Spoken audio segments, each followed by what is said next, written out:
All right, here we go for game number 3. Or sorry, game number 4. Sorry. Ed is up 2-1 against Scott. And it's going to be Scott who is on the play. So he will make his decision to mulligan first. Nope, they've already mulliganed. Never mind. They must have done that when I was looking away. Play popsicle on 1 and pass. Ed picks up his hand, inks a Sisu, and plays a magic broom pass turn. Does he have the Flynn Rider on 2? Does not look like it. That's really what you want to see. And Scott knows he's going to have to race very aggressively. I will give these players props as they both play very quickly, indicating that they very much know the interactions of their decks and in this matchup in particular. Ed will be happy to see no 1-drop item come into play along with that popsicle after that sale comes through. He goes quest with the broom, play Chernobog, banish the broom, which is unfortunate. He is, I don't know, fearing the 1-drop, or sorry, the 2-drop queen or the 3-drop Sisu, of which Scott is only on 1 copy of the queen and 2 copies of the small Sisu here. Ed inks and passes turn, so Scott will be pretty happy to see that there is no Flynn, because again, he does not have an answer to it, I don't believe. No, oh yeah, he did. Sorry, he did have the brawl. The how far I'll go is hard cast, and a Be Prepared and a Maui shows up. Does he take the Be Prepared there? I would think the Maui is probably more, yeah, okay, I was gonna say, I think the Maui is probably more valuable here, because this is a matchup where Maui actually does get good mileage, because it trades positively into things like the goat, the fox, the snake, etc. Okay, Ed's hand here. I don't know if it's a hard cast friends this turn, because he did ink that Sisu. Oh no, he has another Sisu in hand, so it might just play out the Sisu. But he probably quests and banishes the Chernobog first. Yes. Draw your card. You get a goat, which is actually not bad. It's just ink, basically, at this point, I think. You might end up holding it to play it when it's more impactful, but it's a good option to have just as ink if you want it. I think he's going to prioritize playing the rabbit, though, in this matchup. Ed already on 2, despite being on the draw. His opponent is on 5 ink, pushing 6. Does he have the Hiram? No, he does not. So he's going to end up inking a brawl here and playing out a shark and passing turn, knowing full well that Ed is still a few turns away from actually having some meaningful removal for that shark. And there are a number of good actions in the discard for that shark to gain benefit off of. The rabbit comes into play as expected, and no quest from Ed because he does fear that Maui shark gaining a lot of advantage off of taking out that Sisu.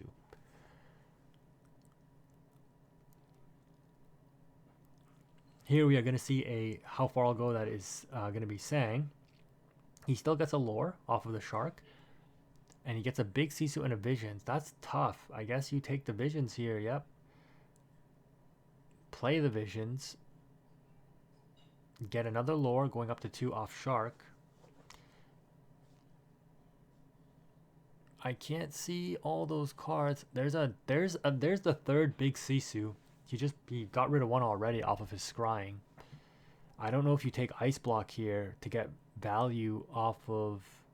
I guess he's just gonna forgo that. He's already put a Be Prepared into his inkwell as well off of the how far I'll go. He's not going for board wiping because 2 Sisus, the ice blocks, they're all like been filtered through at this point. He is trying to race in this matchup. It looks like popsicle, draw 1. He still has 3 ink available and ink for turn. Probably inks that queen, plays the Hiram. Wait, what? Didn't he have a Hiram in his hand? I must be tripping. Okay. Well, yeah, still ink and play a 4-cost interaction card. And at this point, the brawl might look to be more important than the Maui. No, it is the Maui again. Gains 3 lore off of 3 actions in a turn. Sing Friends with Rabbits, so powerful in this matchup. The classic set 2, what everybody wanted to do. Play a snake, bounce back the rabbit. Ed is comfortable here, drawing tons and tons of cards. Ink and play out a library? No, hard cast the friends. I don't even know if he had a library, but I imagine playing a library there would have been probably better. No quest again, because you don't want to trade with that shark. And Ed is playing the slow roll game, knowing full well that it's just a matter of time before he starts setting up his own removal, which will outpace the Ruby Sapphire player. Not much for Scott to do here. No card draw engine online. Quest with the shark. I would think playing a Tipo here would be important because you're insulating yourself from a Lady Tremaine. So he will gain 3 off of this and go to 7, and Ed will go to 0. And he does indeed play out the Tipo to insulate from the Tremaine. I mean, Ed has what, like 10 cards in hand?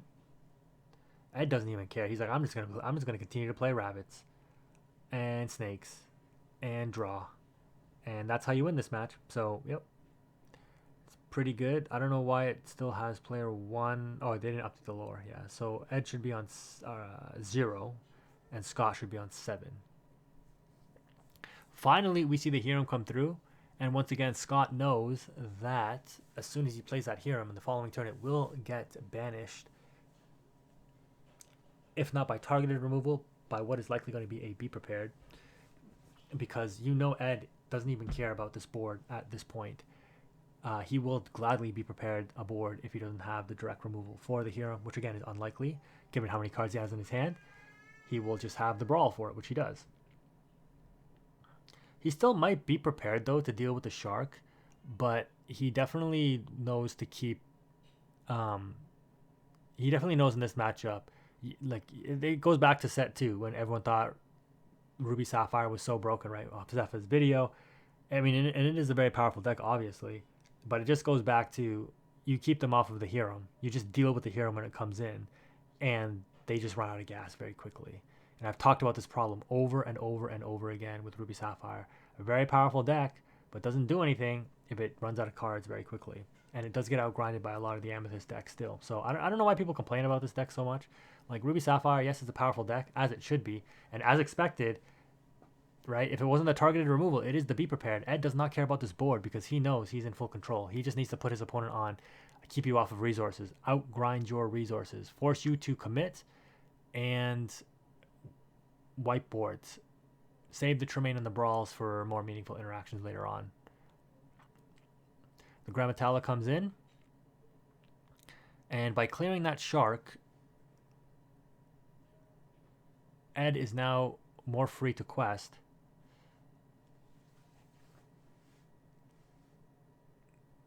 Dude, the rabbits.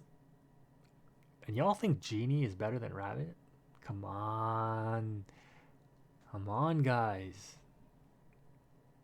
You watch the videos, we kind of explain why we think that Rabbit is, in the long term, the more effective card by far. Again, old school Yu-Gi-Oh player mindset. Ed now goes wide on the board saying, yep, now it's time to put the pressure on. He's down to 7 cards in hand at least. And Scott's doing a decent job. He himself is on 6 cards in hand.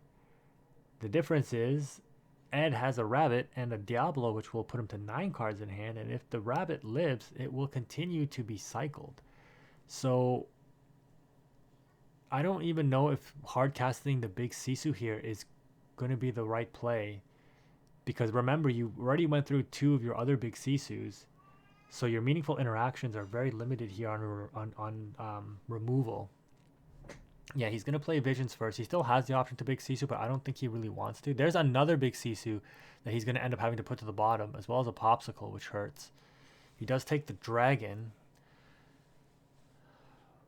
which is a good card in this match, if you can insulate it from the Tremaine. Like, the 4 Tremaines is wild from Ed, honestly. Like, I bet you Scott's just like, of course. Like, of course, the 4 Tremaines. So annoying. Yep. Wipe the board with the Sisu. Leave him on 1 small Sisu on Ed's side, and Ed draws 2, going to 9 cards in hand, drawing for turn, going to 10 cards in hand with yet another rabbit 2 brawls, which he can probably afford to ink one at this point, but he probably doesn't. But funnily enough, on 4 Be Prepareds in his deck, no Be Prepareds, and Scott is on 10 lore and will go to 14 next turn. And that's scary for Ed because Ed has no way to claw back lore, and Scott can still close out games with stuff like Pirate's Life. So this is not actually as good of a position for Ed, despite drawing all these cards as it may seem. As you can tell, and this should be a good tell for Scott, that he played a Broom, banished it off Rabbit, and is continually trying to draw cards. I mean, to be fair, Ed is always doing this anyways. He's always trying to draw as many cards as possible through his deck. Instead of questing, goes to challenge the Grammatala to slow his opponent down. Inks Flynn, plays the Diablo, and passes turn. The Maui here will get traded out by the Flynn unless Scott empties his hand out more. And the Maui will be forced to interact with the Flynn unless he has a way to sing a song with the Maui. He's not going to out the Sisu another way, so this is a very interesting game 4. I mean, Scott is making this as competitive as he can be. And you know Ed is really digging for those Be Prepared. He just wants to have those Be Prepared in his hand. This is a classic control matchup. Going back to like set 2 meta, basically. You know, where you want to have those Be Prepared in your hand as your contingency factor. Obviously, much different than the set 2 meta, for the simple fact that, well, Amethyst has all of these redraw cards now. There are floating effects on the board. Banish my board, sure, I have a Diablo. We're going to see a Dragon come in and take out what I assume is going to be the Fox there, so that Maui will clear the Sisu with the Ice block so that it will survive, and then quest for 3. And this is not great for Scott because he probably knows that Ed has drawn into another copy of Be Prepared by this point. I mean, Ed does have like 10 cards in hand. He literally has 1/6 of his deck in his hand. Absolutely crazy. And what's going to be really funny is if there is not a Be Prepared.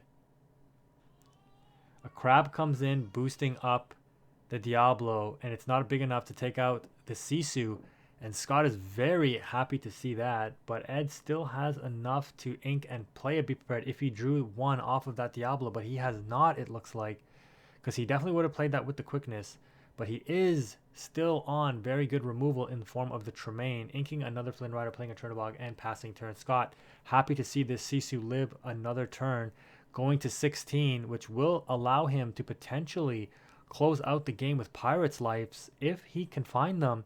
And keep in mind that the Vitalosphere Maui Shark interaction to get back the Pirate's Life is still a viable option here in order for Scott to surprise, basically win the game if Ed does choose to try to be aggressive. And Ed does have to be aggressive because there's no other real way for him to make up this difference. He's not in a range where he can just bounce goats all day to close the game out. He's going to have to quest. Going up to 16, knowing that your opponent is not on the Be Prepared. I mean, I guess you're going to quest with the Sisu regardless, but you probably should have played Visions first. You definitely want to keep this Tipo because it's insulation from the Tremaines. But Ed will definitely have this board cleaned up by the next turn because he does have friends that he will be able to sing with the Crab. He takes the Grammatala, which is good because he's going to play it. And Scry too. And this is further protection from Tremaine as well. Definitely take the Shark here. There's no way you take small Sisu here, dude. Because the Shark represents a way for you to close out the game as well by playing actions to gain lore. And you have enough ink that if you draw into small actions, you can slowly claw your way through. You're at 16, right? So if you draw like Sail and more Visions, then the Pirate's Life wins you the game on the spot. You don't even need to like draw multiple Pirate's Life or your opponent's on 4. Like you have to try to race here, I think. If he takes a Sisu, my mind is going to be blown. Like, why would you take Sisu here? That is insane So you can ice block Sisu.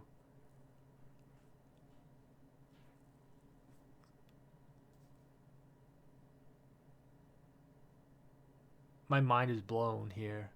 I I can't I can't see that being correct because your opponent, you know, like you're putting them on not drawing into the out, man. But that's really risky. I mean, Ed's in a weird position too because yeah, like he has to sing, and there it is. Like it's only a matter of time statistically. Quest, be prepared. And Scott, your follow up play is play a Tipo. Not great. That's why I think keeping the shark there would have been better because your opponent is forced to play be prepared if they find it here because they can't let the Sisu live. I guess he's thinking like, well, they're going to take out my Sisu anyways because crab plus Tremaine. Or they have like Fox.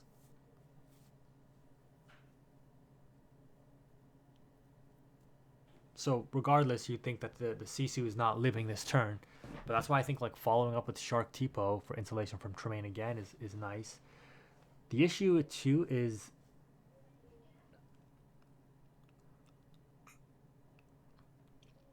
Ed has enough to double play Tremaine, like 2 Tremaines, but he doesn't have enough to like play Tremaine, bounce Tremaine, play Tremaine. So when he gets to that point, I mean, the 2 character insulation doesn't matter as much.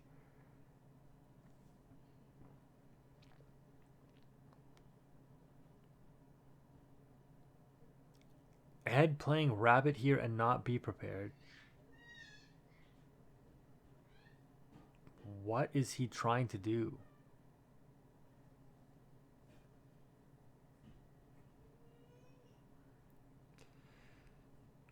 Gonna let his opponent go to 18 and put him on you don't have a pirate's life. Okay, go to 19. To be fair, that is a better play than just be preparing, wiping the board. Right? You yes, your opponent keeps 1 character, but you still wipe the board to maintain your own, keep your pressure up. A Hiram draw here is really good. I mean, if Hiram rips into a pirate's life, that's just game. No, he'll be on 19. Never mind. He's hoping to find that pirate's life, and that is very disappointing.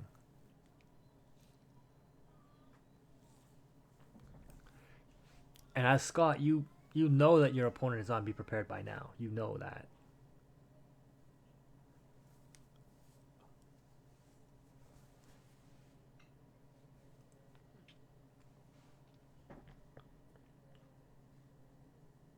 I would just play 1 Tipo here, play the item and pass, I guess. That's really all you can do. Play 1 Tipo. Play the Vitalosphere. Pass. The Vitalosphere is really good value here because if you do get into a shark, it's the constant fear of he can Vitalosphere shark and then get back a sail, play it, gain a lore. He has enough ink to do all of that. Let's see what Ed does to clean up the board here. I can't even like properly calculate what the right play is because he has so many cards in hand. I can't even see them all. But the dilemma is I have so many different options and lines of play. Which one do I go for? It does look like... Oh, I was going to say, it looks like he was going to deploy the big Sisu, but he's going to play Library first, move the Broom. And I think he still has enough to ink and play big Sisu, which it looks like he is going to do. Wiping out 2 characters, and then proccing the Broom to draw 2, and then he's going to be able to use Crab to trade into the... Okay. Play slow. Use the Tremaine to trade into the Grandma, and then Quest with Crab. That makes more sense. What am I saying? Because Ed's on 2 crabs, right? So you don't want to lose your crab if you don't have to. It's good interaction to bounce back. And now the Library comes down, which is a killer in this matchup against Scott. Despite Scott getting so close, he is still pretty far. nothing is on that library right now, so yeah, be prepared might be a pretty good option. And indeed, it does come in. The next play is going to be past the turn. Scott is hoping to find a Pirate's Life.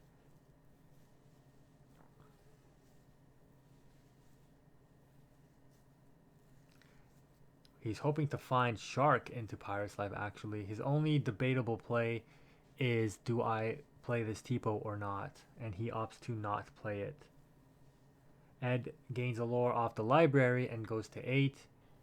And this match is high intensity, high stress. Unlike the previous match where Ed's hands were shaking at the end of that game 3, rightfully so, it's a very difficult match. Ed probably feels very comfortable here in this scenario, despite his opponent being on 17, because he knows he's very limited in his outs. He basically needs Pirate's Lives in order to win the game. His opponent is on 3 cards. Ed is still on a monster hand here. He's setting up even more card draw. The triple library. This is now a race. There's no other way to put it. Ed is putting his opponent on basically a 2-turn clock is what I can see here. The Maldragon comes in and is not good because, I mean, he's going to be forced to play it here. Banish the rabbit. Ed's going to draw 2. No, Tamatoa. Okay. Oh, Ed was ready to pick up his board there. Play the Popsicle. That makes sense. I mean, you're just trying to draw for... Oh my, drawing these Tipos is so annoying. I guess you ink a Tipo, play a Tipo, and put your opponent on, have the removal for the Tamatoa. His opponent, Ed, is going to go to 11. You're actually inking the dragon. I mean, yeah, I guess you're on the clock, so either you win the game in the next turn or 2, or you lose. Quest, go to 12. Be prepared comes in. As expected, Ed hasn't seen them all game. He's starting to see them now. Draw 2, 1 off rabbit, 1 off the rabbit being banished off the library. And now Ed still has 5 ink to work with. Does he just play a bunch of 1-drops that are able to move to the library? That might be the case. Nope, it is a goat. Ed is putting the pressure on. Like I said, a 2-turn clock. That's 1. He's got 1 turn left, which I don't think he can win the game. Yep. Next turn, Ed is going to gain 3, go to 17, play goat, bounce goat, and win the game off that. Well, play goat, bounce goat, play goat, right? There's the grandma. It's not going to be enough. And we are very close to Ed being your North American champion. Scott fought valiantly, getting up to 17 lore, but in the end, it was not enough. Ruby Sapphire proving to be too slow. Ed is nodding his head, very happy to see all that ink get used up to draw cards. He knows he has the game in the bag. Pass, and Ed does show him the winning interaction, and Ed Chiu is your North American champion on Ruby Amethyst, the only player in the top 16 with Ruby Amethyst to take it down. And just like that, guys, we're moving on to Worlds.